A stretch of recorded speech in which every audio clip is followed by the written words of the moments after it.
Shalom, senang sekali dapat berjumpa kembali dalam program Bible Study Online CK7. Hari ini kita akan melanjutkan pembelajaran kita, saudara, dari kitab Hosea pasal yang kedua.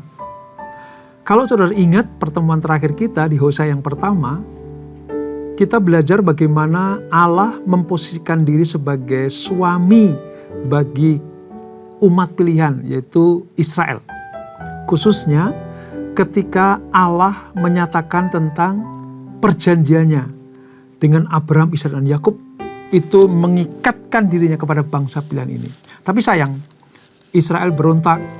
Israel itu menyakiti hati Tuhan dengan cara apa? Menyembah ilah-ilah dan berhala-berhala, Baal-Baal, sehingga hati Allah itu tersakiti. Dan dia mengutus Hosea untuk menjadi sebuah alat peraga tentang bagaimana hubungan antara Hosea dan istrinya, yaitu Gomer, seperti hubungan Allah dengan Israel. Akhirnya Allah menjatuhkan hukuman. Tapi di tengah-tengah penghukuman itu Allah ingat tentang perjanjian dengan Abraham. Jadi sekalipun Israel ditolak, tetapi ada pemulihan dari Tuhan. Nah, kisahnya seperti apa?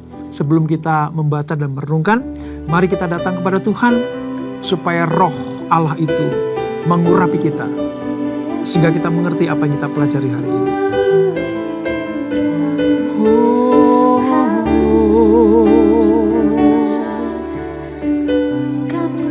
Syukur bagimu Bapa, syukur bagimu Tuhan, syukur bagimu Yesus.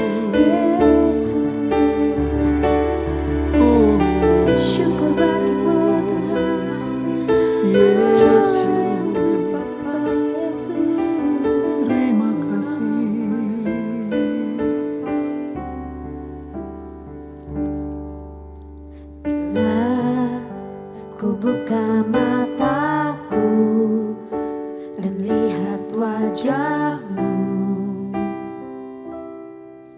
ku terkagum bila ku lihat hidupku dan karya tanganmu, ku tersanjung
tersanjung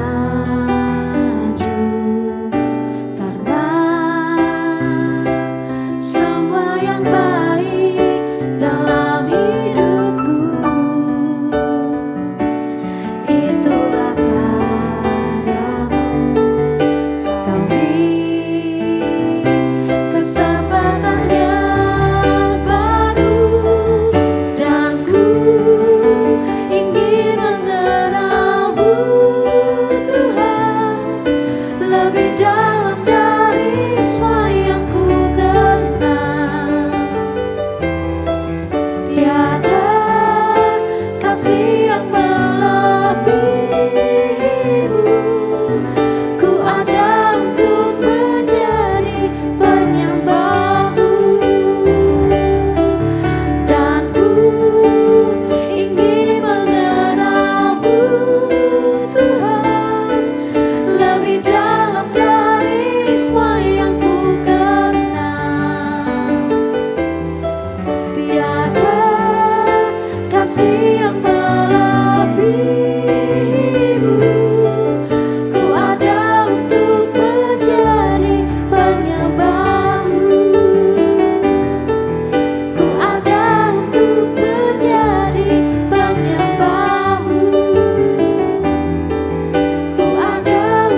Sungguh besar pengorbananmu bagiku, terlalu dalam untuk dimengerti. Sungguh besar, sungguh indah yang kau pikirkan tentangku, tak terselami bagiku. Sungguh indah, sungguh indah, sungguh indah. Ya Tuhan, ya Yesus, kami sadari dan kami mengerti bahwa kasih-Mu terlalu dalam untuk dimengerti. Sungguh luar biasa. Kasih yang menebus, kasih yang memulihkan, kasih yang memperbaharui hubungan yang sudah retak dan rusak itu. Selalu ada dalam hidup kami. Kau berikan buat orang-orang yang mau kembali kepada Tuhan. Terima kasih Bapa. Terima kasih Tuhan Yesus untuk besarnya kasih-Mu bagi kami semuanya. Dan apa yang akan kami pelajari tentang kehidupan bangsa Israel yang diperingatkan melalui Nabi Hosea ini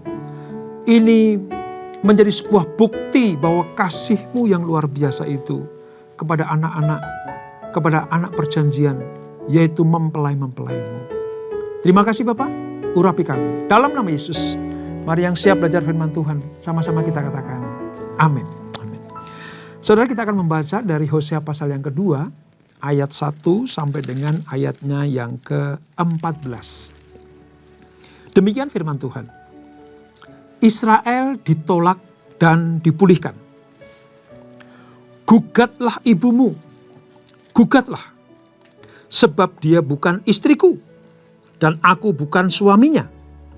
Hendaklah ia singkirkan tanda pelacur dari mukanya dan perzinahannya dari antara buah dadanya. Supaya jangan sampai aku menanggalkan pakaiannya hingga dia telanjang dan membiarkan dia seperti pada hari kelahirannya. Buat dia seperti padang gurun, membuat dia seperti tanah kering, dan membiarkan dia mati kehausan. Anak-anaknya tidak akan kusayangi, sebab mereka adalah anak-anak pelacur.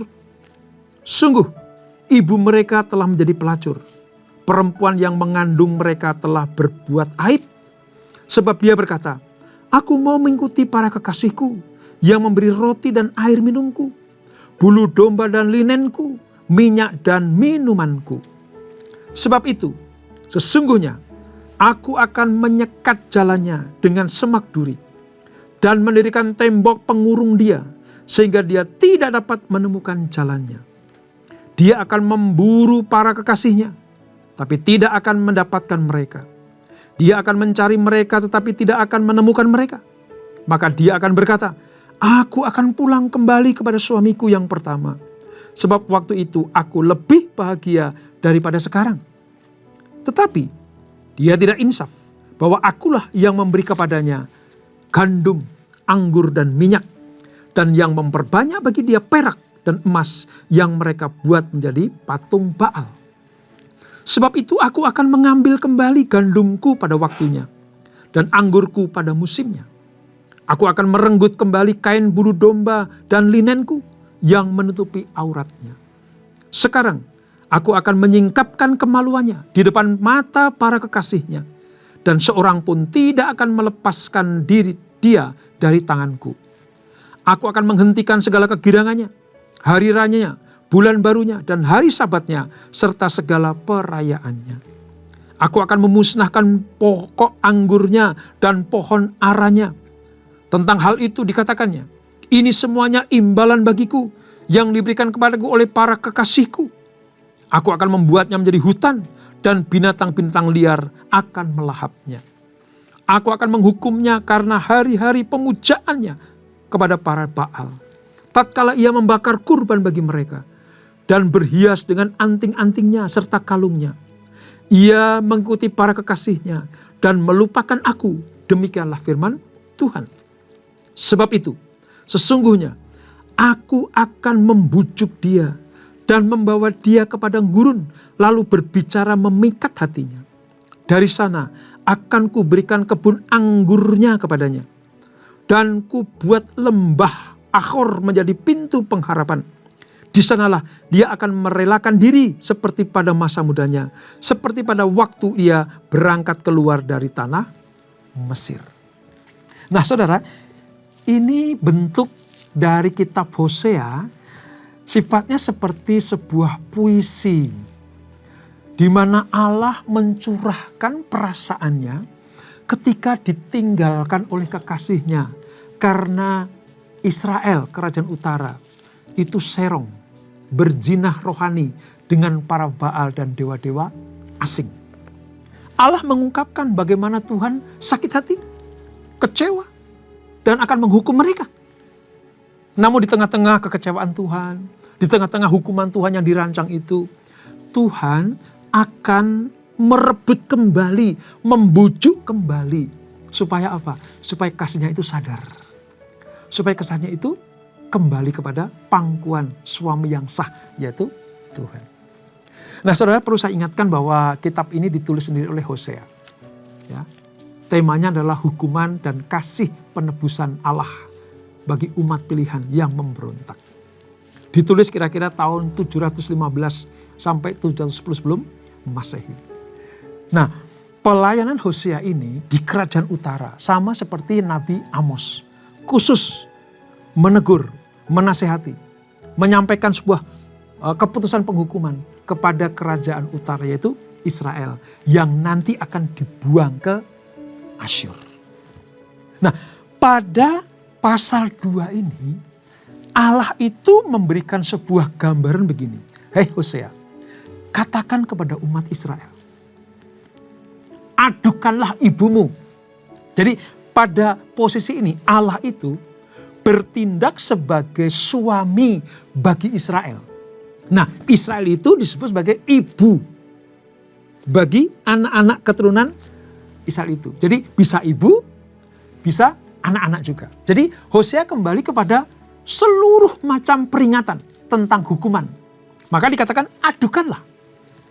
Merupakan istilah hukum yang menggugat seseorang dengan pengaduan dan celaan. Sekali lagi ya, untuk mengerti pasal ini kita membayangkan Israel itu sebagai istri atau ibu yang memiliki suami yang sah, yaitu Tuhan. Tapi istri atau ibu ini serong kepada laki-laki lain. Sebab disebut sebagai pelacur rohani. Nah, Israel generasi berikutnya itu diposisikan sebagai apa? Anak-anak. Ya. Keluarga, ya ibu, ya anak-anak yang berbakti kepada berhala, menyembah kepada berhala. Hosea menjelaskan mereka harus bertobat. Mereka harus meninggalkan kekasihnya itu. Mereka harus kembali kepada pangkuan suaminya yang sah, yaitu Tuhan. Bukan malah mengabdi kepada dewa-dewa Kanaan. Melacurkan diri, menyerahkan tubuhnya, hidupnya kepada dewa-dewa Kanaan. Hosea menyatakan, kembalilah kepada kekasihmu, yaitu suamimu yang sah, yaitu Tuhan sendiri. Nah, sangat menyakitkan hati Tuhan, saudara. Kenapa? Karena Israel itu mengakui dia tidak insaf bahwa semua berkat, hasil panen, perlindungan, kesejahteraan, keselamatan itu Allah yang memberikan. Bahkan panen-panen yang mereka nikmati itu berasal dari kebaikan Tuhan. Tapi mereka lupa. Mereka tidak insaf. Mereka mengakui bahwa hasil panen mereka itu adalah pemberian para Baal. Dewa-dewa Kanaan. Lo bisa bayangkan bagaimana hati Allah. Aku yang memberikan berkat, mendandani kamu, mempercantik hidupmu. Tapi kau akui itu dari kekasih barumu yaitu Baal. Apa enggak hancur hati Tuhan? Coba kita lihat saudara, di ayat yang ke-7 saudara. Ayat ke-7 itu menjadi sebuah bukti gini. Tetapi dia tidak insaf bahwa akulah yang memberi kepadanya gandum, anggur, dan minyak. Dan yang memperbanyak bagi dia perak dan emas yang mereka buat menjadi patung Baal. Kesadaran mereka orang Israel itu bahwa hasil panen, hasil bumi, ya, hasil pekerjaan mereka, jendela mereka itu dari pemberian Baal, maka dipergunakan untuk menyenangkan hati Baal. Mereka tidak sadar, mereka lupa atau sengaja lupa bahwa itu berasal dari Tuhan, Allah sang pemilik kehidupan mereka, suami yang sah bagi mereka. Ini yang membuat Tuhan itu betul-betul tersakiti hati. Israel tidak sadar bahwa suami yang sesungguhnya adalah Allahnya sendiri. Dan ketika mereka lupa atau sengaja melupakan, pantaslah jika Allah mengambil semua kelimpahan itu. Mengambil semua hasil itu. Ya dong, saudara ya. Wong suaminya yang memelihara, suaminya yang memberikan, mencukupkan, ya. Untuk alat-alat bersolek, suami yang mengadakan, tiba-tiba dipersembahkan kepada orang lain. Suami mana yang tidak sakit hatinya? Nah, ini gambaran bagaimana pemberontakan orang Israel. Mereka punya suami yang sah yaitu Tuhan, tapi mereka lebih suka melayani laki-laki lain, yaitu dewa-dewa Baal. Maka dari itu, hukuman harus dijatuhkan. Tujuannya apa? Menghajar agar umatnya sadar akan dosa-dosa mereka. Memukul umat agar mereka kembali kepada jalan-jalan yang benar. Tapi sayang, mereka tidak insaf juga. Ini yang disebut sebagai umat yang tegar tengkuk, itu seperti itu. Umat yang tidak tahu diri. Kalau istilah di dalam peribahasa yang kita kenal itu, kacang lupa kulitnya. Siapa yang melindungi, siapa yang membesarkan, siapa yang menyediakan segala sesuatunya. Mereka lupa. Mereka lebih suka ya, melayani para Baal itu. Nah, ini yang kita pelajari dari pasal yang kedua ini. Nah, namun demikian saudara, pada pasal ini nampak sekali lagi bagaimana kasih Allah yang melampaui segala akal itu. Mengapa saya katakan kasih yang melampaui segala akal? Karena menurut hukum dunia, istri yang serong seperti ini, ya, ibu yang bertindak jahat meninggalkan suami sahnya ini, layak dihukum, layak dihajar habis-habisan. Tetapi Allah memberikan sebuah pengertian begini, bahwa ya aku tersakiti, aku sangat-sangat kecewa, aku murka, aku rancangan penghukuman bagimu. Tapi aku ingin membujuk kamu kembali. Digambarkan dengan jelas bagaimana berkali-kali Gomer itu melacurkan diri, tapi Hosea menebus kembali. Dibawa pulang. Diampuni, dipulihkan. Dihapuskan semua pelanggarannya. Itulah hati Tuhan terhadap umatnya yang berkali-kali menyakiti hati Tuhan karena menyembah berhala dewa-dewa Baal itu. Dari sini kita bisa lihat Allah bukan hanya sabar, tetapi dia juga kembali berinisiatif untuk menyelamatkan umatnya. Dengan cara bagaimana, saudara? Nah, ini unik, saudara. Ini sangat-sangat unik sekali. Ketika Allah membujuk umatnya untuk kembali ke pangkuannya sebagai suami yang sah, ya, Allah membawa mereka ke padang gurun. Apa maksudnya, saudara? Kok ada kata-kata deh di ayat yang ke-13 ini ya. Sebab itu sesungguhnya aku akan membujuk dia dan membawa dia ke padang gurun lalu berbicara memikat hatinya. Maksudnya begini, dengan membawa ke padang gurun, Allah itu pengen membersihkan sisa-sisa penyembahan berhala, hidup yang lama, hidup dalam kekafiran, mentalitas budak harus larut di padang gurun. Itu ibarat orang Israel dikeluarkan dari Mesir, ditebus dari Mesir. Ini tempat penindasan, tempat perbudakan dosa. Untuk masuk ke tanah perjanjian, kemuliaan kekal. Tapi dari Mesir kepada tanah perjanjian ada padang gurun. Disinilah proses penyucian, proses pengudusan, saintifikasi itu. Mentalitas budak, mentalitas pelacur, mentalitas pemuja berhala larut di padang gurun. Allah ingin apa? Menenangkan hati kembali supaya Israel, kalau saya pakai istilah ya, distel dari awal, dikembalikan kepada setelan awal, dipulihkan. Allah tidak mengutak-utik lagi dosa mereka, pelacuran mereka.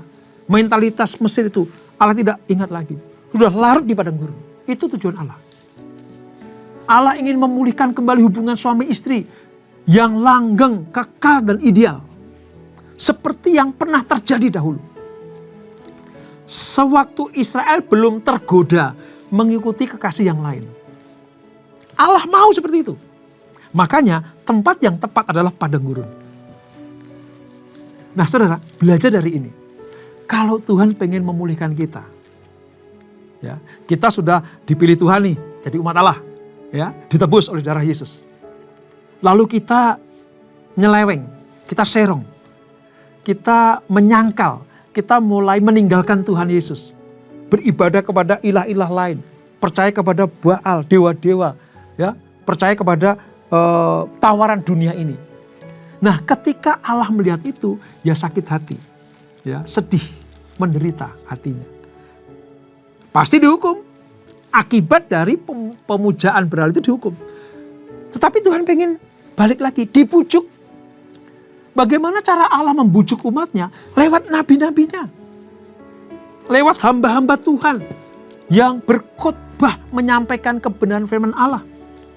Lewat penggembalaan, ya, lewat pemuritan, didewasakan iman kita supaya apa? Dikembalikan kepada posisi semula, padang gurun, disucikan, dimurnikan, dikuduskan. Gak enak, saudara. Padang gurun itu tempat yang tidak disukai, diingini oleh orang lain, gak. Panas, terik, yang ada cuma fata morgana. Binatang buas mengancam, ya, sangat tidak diinginkan oleh siapapun juga. Tapi itu tempat yang paling tepat untuk melarutkan dosa. Dan kabar baiknya, Allah lah yang membawa. Kita tidak dilepaskan sendiri di padang gurun. Allah yang menyertai, memegang tangan kita, menghalau setiap musuh. Ya, so lihat, bangsa Israel ketika berjalan di padang gurun, mereka mentalitasnya budak. Masih budak, ya. Tetapi Allah mempersiapkan menjadi pasukan tentara. Banyak bangsa-bangsa lain mengancamnya. Banyak orang-orang barbar yang tidak memisahkan mereka di padang gurun. Tapi Allah berjaga-jaga. Ini pengertiannya, selama Allah yang membawa kita ke padang gurun, jangan takut. Dia tidak pernah meninggalkan kita. Bujukan Allah ini tujuannya supaya apa? Israel kembali menjadi umat pilihan Tuhan. Kita mengerti sekarang. Kalau Tuhan sedang menegur kita, Yesus sedang memperingatkan kita. supaya kita balik dari jalan jahat. Bisa pakai apa saja. Ya, bisa pakai apa saja. Nah, padang gurun itu ibarat peringatan-peringatan Tuhan. Ya, teguran-teguran yang keras. Sentilan-sentilan Tuhan. Supaya apa? Kita diposisikan kembali sebagai istri yang sah. Dari suami yang mulia, yaitu Tuhan Yesus Kristus. Ini. Kata aku membujuk dia.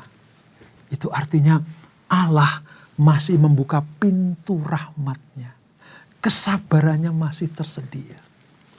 Allah menyatakan secara kontras dari penghukuman menjadi kesempatan untuk bertobat. Ini kasih yang menakjubkan. Makanya tadi pujian kita mengatakan kasihnya tak terselami, dalam luar biasa. Dalam kasihnya ia masih mau memanggil Israel untuk kembali. Coba bayangkan, suami mana yang mau mengembalikan posisi istri yang berkali-kali melacurkan diri, berkali-kali berzina dengan Baal.